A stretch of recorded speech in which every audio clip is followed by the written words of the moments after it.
सिकंदर मकदूनिया का ग्रीक प्रशासक था। वह एलेक्जेंडर तृतीय तथा एलेक्जेंडर मैसेडोनियन नाम से भी जाना जाता है। इतिहास में वे सबसे कुशल और यशस्वी सेनापति माना गया है। अपनी मृत्यु तक वे उस तमाम भूमि को जीत चुका था जिसकी जानकारी प्राचीन ग्रीक लोगों को थी। इसीलिए उसे विश्व विजेता भी कहा जाता है। उसने अपने कार्यकाल में ईरान, सीरिया, मिस्र, मेसोपोटामिया, फेनीशिया, जुदेआ, गाझा, बैक्ट्रिया और भारत में पंजाब तक के प्रदेश पर विजय हासिल की थी।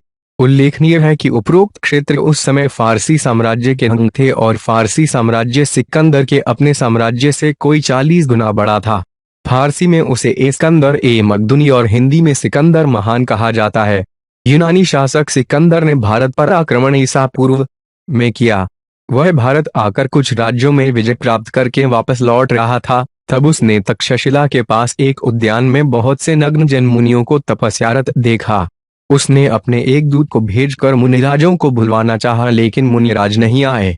तब सिकंदर स्वयं उस स्थान पर पहुंचा और दिगंबर मुनिराजों के तप को देखकर बहुत प्रभावित हुआ। उनमें से एक कल्याण मुनि थे, जिनसे सिकंदर ने यूनान में धर्म प्रचार करने की प्रार्थना की और उसके बहुत आग्रह से कल्याण मुनि उसके साथ गए। नग्न रहना, भूमि शोधन कर चलना, हरित काय का विराधन न करना, किसी का निमंत्रण स्वीकार न करना इत्यादि जिन नियमों का पालन मुनि कल्याण और उनके सभी मुनिगण करते थे, उनसे यूनानी बहुत प्रभावित थे। मुनि कल्याण ज्योतिष शास्त्र में निष्णात थे।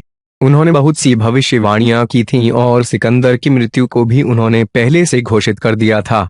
इन दिगंबर जैन श्रमणों की शिक्षा का यूनानियों पर विशेष प्रभाव पड़ा। यूनान के एथेंस शहर में कल्याण मुनि का समाधि स्थल बना है।